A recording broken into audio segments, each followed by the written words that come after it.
দিনটা ছিল শনিবার। শুভ্র সকাল সকাল বেরিয়ে গেছে, কারণ ওর আগের বাড়িটা ক্লিন করাতে হতো। আমি সকালবেলা উঠে মুখ টুক ধুয়ে নিয়ে একা একাই নিজের জন্য চা বানালাম, আর সেদিন খেলাম র চা, দুধ ছিল না ঘরে।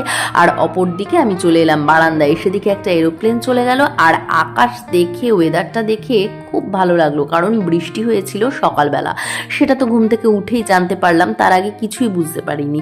তারপরে চলে এসেছিলাম বাসন মাজতে। এই সময়টাও কারেন্ট যায়নি, আর আমি বেশ কিছু বাসন মেজে নিচ্ছিলাম। যতই হোক রাত্রেবেলা খাওয়া দাওয়ার পর একটা দুটো বাসন থেকেই যায়, তখন আর মাজতে ইচ্ছে করে না। ওই কারণে আমি কিন্তু সমস্ত কটা বাসন যে কটা ছিল ওগুলো সমস্ত ক্লিন করে নিচ্ছিলাম। সিঙ্কটা ক্লিন না করে নিলে কিন্তু কোনোভাবেই কোনো রান্না বা কোনো কাজ করা যায় না। সিঙ্ক বা রান্নাঘরটা পুরো ক্লিন করে নিলে তারপরে কিন্তু একটা নতুন রান্না করার একটা আলাদাই এনার্জি পাওয়া যায়। যাই হোক, সমস্ত বাসনগুলো মেজে নিচ্ছিলাম, আর এই যে দাঁড়িয়ে দাঁড়িয়ে মাজছিলাম না, আমার যে পিঠটা কতটা ব্যথা করছিল সেটা আমিই জানি। আমার বিয়ের আগে থেকে একটা পিঠের ব্যথা রয়েছে, যেটা এখনো পর্যন্ত আমার হয়। আর এই দিকে দেখো, এখানে একটা আমি স্যান্ডউইচ বানিয়ে নিয়েছিলাম, 4টে স্যান্ডউইচ 3টে লেয়ার দিয়ে।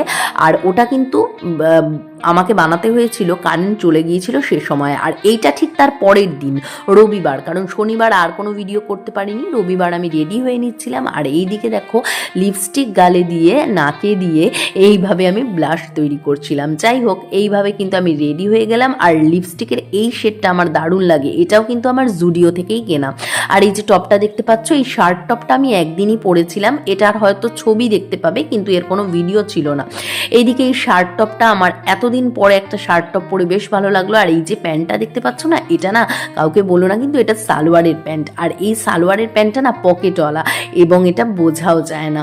বেশ ভালো লাগছিল কিন্তু ওই শার্ট টপটার সাথে পরে। তারপরে চলে এসেছিলাম মামার বাড়িতে।